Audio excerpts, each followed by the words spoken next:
எப்போவாச்சும் தான் அந்த மீன்காரக்கா கையிலேருந்து நம்ம நெத்திலி மீனை வாங்க முடியும் பார்த்துக்கோங்க. அவ்வளோ ஒரு ருசியாக இருக்கும். கொண்டு வாங்கன்னா கிடைச்சா தானே கொண்டு வருவேன்னு சொல்லி கொண்டே வராது இந்த அக்கா. இன்னைக்கு ஒரு அருமையான நெத்திலி மீன் குழம்பு, நெத்திலி ஃப்ரை, அவிச்ச முட்டைன்னு சொல்லி சரியான சாப்பாடு நம்ம வீட்டில். நல்ல பலன்னு கண்ணாடியாக இருக்க பாருங்க. இந்த நெத்திலி மீன் நல்லா ஒரு 1/2 கிலோ வாங்கிக்கிட்ட பார்த்துக்கோங்க. நம்ம வீட்டுக்கு 1/2 கிலோ போகுது. ஏன்னா நாங்கள் 3 பேர் தானே சாப்பிடுவோம். நல்லா கலராக அழகாக இருக்குது பாருங்க. மீனை பார்க்கவே சூப்பராக இருக்கும். நல்லா ஒன்று போல் அப்படி அடுக்கி வச்சுக்கிட்டு இதை க்ளீன் பண்ணுற வேலை ரொம்ப ஈஸி பார்த்துக்கோங்க. சாலை மீனாவது ஸ்லாம்பு கிளம்புலாம் எடுக்கணும். இதில் ஒன்றும் கிடையாது.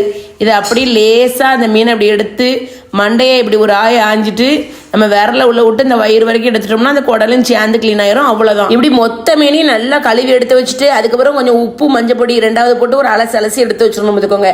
மீன், சிக்கனு நம்ம எது வாங்கினாலுமே உப்பு மஞ்சள் பொடி போட்டு கழுவி எடுக்கிறதா நல்லா பழக்கம் பார்த்துக்கோங்க. அதை கழுவி எடுத்துட்டோம்னா எந்த கிருமியும் இருக்காது. நல்லா சுத்தமாக கழுவி எடுத்துட்டு சட்டியில் எண்ணெயை ஊற்றி எண்ணெய் காஞ்சதும் கடுகு வெந்தயம் போட்டு வறுத்த மீன் குழம்பு வச்ச மாதிரியே மனம் வரும்.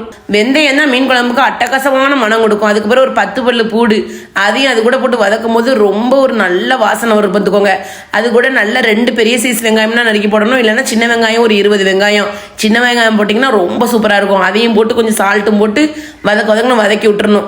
நல்லா கண்ணாடி பதம் சொல்லுவாங்களோ அந்த அளவுக்கு வதங்கணும். அதுக்கப்புறம் கருவேப்பிலை ஒரு குத்து நல்லா கழுவி எடுத்து அதையும் போட்டுட்டு ஒரு பெரிய சைஸ் தக்காளி பழம்னா 1, சின்ன தக்காளி பழம்னா 2 நல்லா குட்டி குட்டியாக நறுக்கி ஒரு 3 பச்சை மிளகா அதையும் இது கூட நல்லா கீரி வகுந்து போட்டு கிண்டணும்.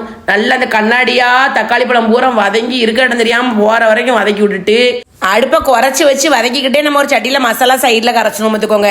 மஞ்சத்தூள், வத்தப்பொடி, உப்பு, குழம்பு மிளகாத்தூள் அது நல்லா ஒரு 2 கரண்டிக்கிட்டு போடணும். போட்டுட்டு தேங்காய், சீரகம், வெங்காயம் நல்லா அரைச்சி வச்சுருப்போமா அந்த பேஸ்ட்டு இது கூட போட்டு புளியை கரைச்சி ஊற்றி நல்லா கையை வச்சு கரைச்சி எடுத்துடணும் பார்த்துக்கோங்க. நம்ம கை மணம்னு சொல்லுவாங்க பார்த்தீங்களா, அது வந்து இதுதான். நம்ம கையை வந்து புளி கரைக்கிறதுக்கு யூஸ் பண்ணுவோம். அப்புறம் இந்த குழம்பு அப்படி கூட்டும் போது அதுக்கு யூஸ் பண்ணுவோம். நம்மளோட கையோட மனம் தான் அந்த குழம்புல தெரியுமாங்க. அது கூட ஒரு 2 துண்டு மாங்காய் அதையும் போட்டுட்டு நல்லா பெரட்டி எடுத்து வச்சுட்டு குழம்பு நல்லா அப்படி வதங்கி நிற்கும் பார்த்தீங்களா, அந்த இதில் கொண்டு ஊற்றிடணும். கொஞ்சம் தண்ணி எக்ஸ்ட்ரா கலந்து ஊற்றிக்கோங்க. நல்லா தேங்காயெலாம் அரைச்சி மிக்ஸி ஜார் இருந்ததுன்னா அதெல்லாம் கழுவிகளில் ஊற்றிக்கிடலாம், தப்பு கிடையாது. நம்ம அப்படி தானே செய்வோம், அம்மியெல்லாம் கழுவி ஊற்ற தானே செய்வோம். அதே மாதிரி ஊற்றிட்டு நல்லா குழம்பு கொதிக்கவும் அப்படியே மீனை ஒன்று பார்த்து போன்னு போடணும். மொத்தமாக அள்ளி போட்டுட்டு கரைஞ்சி கட்டம்னா வைக்கிறக்கூடாது. அழகாக போட்டு வச்சுட்டு லேசாக கொதிச்ச உடனே மல்லி இலையை போட்டுட்டு சிம்மிலேயே வச்சிடணும். அதுக்கப்புறம் என்ன செய்ய, நம்ம பிள்ளைகள் தான் ரெடியாக இருக்கும்ல, மீன் குழம்பு வச்சாச்சு அம்மா அப்படின்னு. சோறு நல்ல ஒரு நெத்திலி மீன் குழம்பு சூப்பராக ஃப்ரை, முட்டை அப்படின்னு எல்லாம் அடுக்கி எடுத்து வச்சுட்டு பிள்ளைகள்கிட்ட இலையை போட்டு உட்கார வச்சிட்டோம்னா மனமாக இருக்கும் பார்த்துக்கோங்க. சூப்பரான ஒரு மீன் குழம்பு பார்த்துக்கோங்க.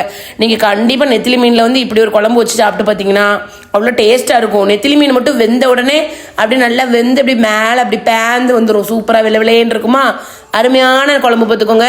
இந்த மீன் வந்து எப்போ மாதிரி தான் கிடைக்கும் போது கண்டிப்பாக வச்சுருங்க. சூப்பராக இருக்கும், டேஸ்ட்டும் நல்லாயிருக்கும். உப்பு, புளிப்பு, காரம் மட்டும் கரெக்டாக வச்சுட்டோம் மீன் குழம்புல, நம்மளை அடிச்சுக்கிறதுக்கு ஆளே கிடையாது. இப்படி ஒரு தடவை வச்சு கொடுத்து பாருங்க வீட்டுக்காரருக்கு, பிள்ளைகளுக்கெல்லாம் சாப்பிட்டுட்டு நம்மளை அப்படியே பாராட்டிடுவாங்க பார்த்துக்கோங்க. புளிப்பு, உப்பு, காரம்லாம் கரெக்டாக வச்சுக்கணும். உப்பை கொஞ்சம் எக்ஸ்ட்ரா போட்டுட்டேன், அது ஒன்றுமே செய்ய முடியாது. பிறகு உப்பு அதிகமாக போட்டால் குழம்பு தான் பிறகு அழகாக இருக்கும் பார்த்துக்கோங்க. நெத்திலி மீன் ஃப்ரையை வந்து தனியாக முள்ளுலாம் எடுத்து நான் சாப்பிட போகிறது கிடையாது, அப்படியே கடிச்சு சாப்பிட்டுலாம் அழகாக இருக்கும்.